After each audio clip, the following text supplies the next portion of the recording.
नमस्कार, खबर उत्तर प्रदेश में आप सभी का स्वागत है। मैं हूं कपिल मिश्रा। खबरों में बात करेंगे उपचुनाव को लेकर। देश के 6 राज्यों की 7 विधानसभा सीटों पर उपचुनाव हुआ है। यूपी की गोला गोकर्णनाथ सीट पर भी बीजेपी यहां पर मतगणना जारी है, जिसमें बीजेपी आगे है। बीजेपी कैंडिडेट अमन गिरी यहां पर आगे चल रहे हैं। बीजेपी कैंडिडेट अमन गिरी सपा से आगे यहां पर। मोकामा में 2 राउंड की गिनती पूरी। हरियाणा, यूपी, उड़ीसा, महाराष्ट्र, तेलंगाना में मतगणना जारी है। 6 राज्यों की 7 सीटों पर काउंटिंग शुरू हो चुकी है। विधानसभा उपचुनाव की मतगणना जारी। बिहार के मोकामा से आरजेडी आगे। देश के 6 राज्यों की 7 विधानसभा सीटों पर उपचुनाव। यूपी की गोला गोकर्णनाथ सीट पर बीजेपी आगे। बीजेपी कैंडिडेट अमन गिरी आगे। मोकामा में 2 राउंड की गिनती पूरी। हरियाणा, यूपी, उड़ीसा, महाराष्ट्र, तेलंगाना सहित 6 राज्यों की 7 विधानसभा सीटों पर काउंटिंग शुरू। विधानसभा उपचुनाव की मतगणना जारी। आपको बता दें, यूपी की गोला गोकर्णनाथ सीट, बिहार की मोकामा और गोपालगंज, महाराष्ट्र की अंधेरी ईस्ट, तेलंगाना की मुनुगोड़े, ओडिशा की दामनगर और हरियाणा की आदमपुर विधानसभा सीट को लेकर आज परिणाम आएंगे, जहां पर मतगणना जारी है। बता दें, 7 सीटों पर जो उपचुनाव हुए थे उनमें से 6 सीटें विधायकों के निधन की वजह से खाली हुई थी। वहीं तेलंगाना में कांग्रेस विधायक के बीजेपी में चले जाने के बाद यह सीट खाली हुई थी, जहां पर चुनाव हुए थे, और अब आज मतगणना जारी है। हरियाणा, यूपी, उड़ीसा, महाराष्ट्र, तेलंगाना सहित 6 राज्यों की 7 विधानसभा सीटों पर मतगणना जारी है।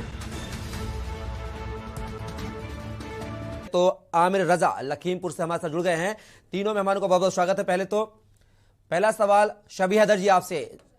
6 राज्यों की 7 विधानसभा सीटों पर उपचुनाव की जो मतगणना है वह जारी है, रुझान आने भी शुरू हो गए हैं। क्या लगता है कि अब क्या हालात होगी चुनाव को लेकर? कहीं ना कहीं 2024 में लोकसभा चुनाव भी है, तो ये जो विधानसभा सीटों के जो रुझान आएंगे, कहीं ना कहीं ये ट्रेलर माना जा रहा है 2024 की पिक्चर का।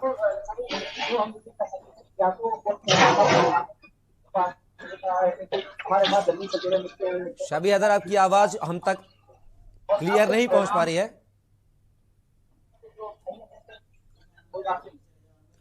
चलिए शबी, आप तब तक जो प्रॉब्लम उसको सॉल्व आउट कीजिए। रुक करेंगे लखीमपुर का आमिर रजा हमारे साथ मौजूद हैं। आमिर, गोला गोकर्णनाथ सीट पर लगातार बीजेपी बढ़त बनाए हुए रुझानों में जब तक रुझान प्राप्त हो रहे हैं, कैसे देखते हैं पूरे चुनाव को कि जो बीजेपी ने रणनीति जो तय की थी, जो स्ट्रेटजी बनाई थी चुनाव को लेकर, उपचुनाव को लेकर, 40 स्टार प्रचारक के साथ साथ खुद मुख्यमंत्री योगी आदित्यनाथ ने गोला गोकर्णनाथ उपचुनाव की कमान संभाल रखी थी, तो अब जो रुझान आ रहे हैं उससे क्या बीजेपी का जो एजेंडा था उस पर वह कामयाब होती हुई नजर आ रही है?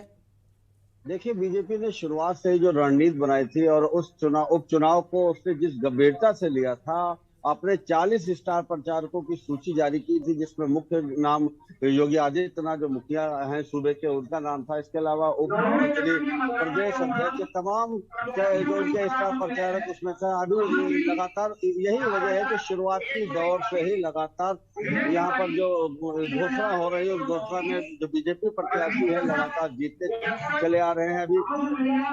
अभी ऐलान हो रहा है जिस तरीके से उसमें जो बीजेपी प्रत्याशी है और 9वें राउंड में लगभग 10,000 से ज्यादा मतों से आगे है, तो कहीं ना कहीं जो बीजेपी का कहना था कि जो 38 राउंड होंगे उसमें 1 लाख के आसपास जीत हासिल करेंगे, तो अभी तक उसकी जो अपना कहना था वो यहाँ पर पूरा होता दिखाई दे रहा है। अगर बात करें तो बीजेपी की, तो बीजेपी तो हर चुनाव को अपनी गंभीरता से लेती है, जिसका प्रभाव यहाँ से देखने को मिला, क्योंकि बीजेपी ने कहा था कि इसी चुनाव के वजह ये सेमीफाइनल है, इसके बाद 2024 का चुनाव लड़ेंगे। इसके अलावा उनके सामने गुजरात का भी चुनाव था, तो कहीं ना कहीं उनकी जो रणनीति थी वो अपनी रणनीति पर कामयाब होते दिखाई दे रहे हैं। समाजवादी पार्टी की अगर बात करें तो समाजवादी पार्टी ने शुरू से ही इस चुनाव को किस नजरिए से देखा ये वही बता सकते हैं, लेकिन उनके स्टार प्रचारकों में कोई मुख्य नाम नहीं था जिसमें चाहे सुबह जो पार्टी के मुखिया अखिलेश यादव हो या आजम खान हो या शिवपाल सिंह यादव, मतलब कोई लोग जो जिस तरीके से कहा जा सकता था कि ये लोग चुनाव में आ सकते हैं वो कोई नहीं नजर आया था। यहाँ पर जो पार्टी के राष्ट्रीय महासचिव हैं रवि प्रकाश वर्मा और जो स्थानीय नेता हैं, इसके अलावा स्थानीय नेता शशांक यादव, इन लोगों के जरिए चुनाव को लड़ा गया था। एक आध बार प्रदेश अध्यक्ष के जरूर आए थे, तो कहीं ना कहीं चुनाव लड़ने की जो रणनीति थी वो भाजपा की, उस पर वो कामयाब होते दिखाई दे रहे हैं। पटना का रुख करेंगे। आदित्य हमारे साथ, हमारे सहयोगी जुड़े हुए हैं। आदित्य, बिहार की 2 विधानसभा सीटों पर मोकामा और गोपालगंज पर उपचुनाव की मतगणना जारी है, कैसे देखते हैं अब तक वहां के क्या रुझान मिले हैं अब तक उन सीटों पर? देखिए, निश्चित तौर पे अगर हम मोकामा विधानसभा की बात कर ले तो जो वहाँ पे जो उपचुनाव के अभी तक के नतीजे हैं उसमें जो है मुख्य रूप से जो आरजेडी प्रत्याशी है नीलम देवी, वो कहीं ना कहीं जो है 10,000 मतों से जो है बढ़त बनाए हुए रखी है। उन्होंने बीजेपी के प्रत्याशी सोनम देवी को जो है कड़ी टक्कर वहां पे जो है दिया है। और लगभग जो है अगर बात की जाए तो यहाँ पे आरजेडी पार्टी की तरफ से जो है मिठाइयां भी बंटनी जो है वो कहीं ना कहीं जो है बिहार में चालू हो चुकी है। कुछ ही समय पहले बिहार में जो है महागठबंधन के सहयोगी पार्टी राम मांझी जो है जो पूर्व मुख्यमंत्री भी रह चुके बिहार में, उन्होंने जो है नीलम देवी को कहीं ना कहीं दे दी है।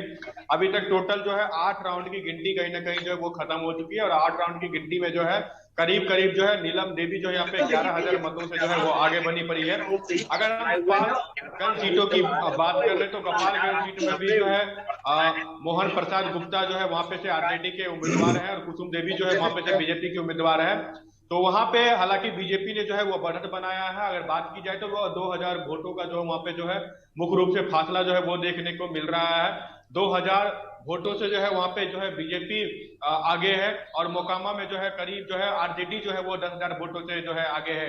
मोकामा की अगर हम बात कर ले तो मोकामा एक वही सीट है जिसपे आज तक कभी भी बीजेपी जो है वहां पे जीत नहीं पाई है। लगातार जो है वह सीट जो है आरजेडी या जदयू के खेमे में रही है। चूंकि अनंत सिंह जो है 20 साल जो है जेल में बंद है, तो उनके स्थान पे जो है उनकी पत्नी को कहीं ना कहीं जो है महागठबंधन का जो है प्रत्याशी जो है बताया गया था। और जो है उन्होंने जो है पूरी जोड़ तोड़ कोशिश की थी कि हम जो है फिर से जो अनंत सिंह का जो सीट है जो एक तरह से वो बनाए रखने का।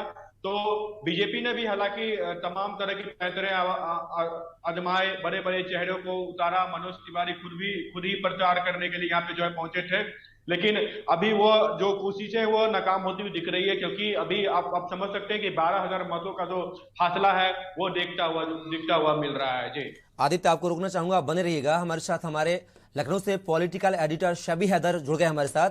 शबी, अगर बात की जाए तो 6 राज्यों की 7 विधानसभा सीटों की जो उपचुनाव की मतगणना है वह जारी है, रुझान आने भी शुरू हो गए हैं। तो क्या दिखे इस चुनाव को कि यह 2024 के चुनाव का ट्रेलर है, पिक्चर 2024 का चुनाव होगा?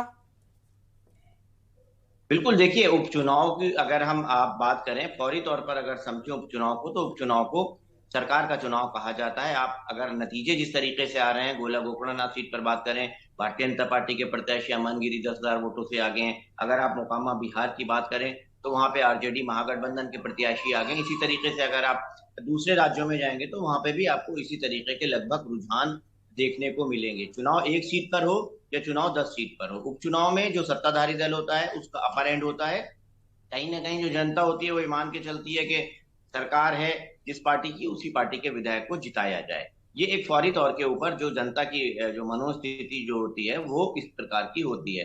बात अगर हम लखीमपुर खीरी की करें और जो आपने महत्वपूर्ण एक सवाल उठाया या आमिर ने एक बात की कि भारतीय जनता पार्टी ने एक बहुत सीरियस मोड में, चाहे वो सभासद का चुनाव हो चाहे वो लोकसभा का चुनाव हो, बहुत सीरियस मोड में चुनाव लड़ती है।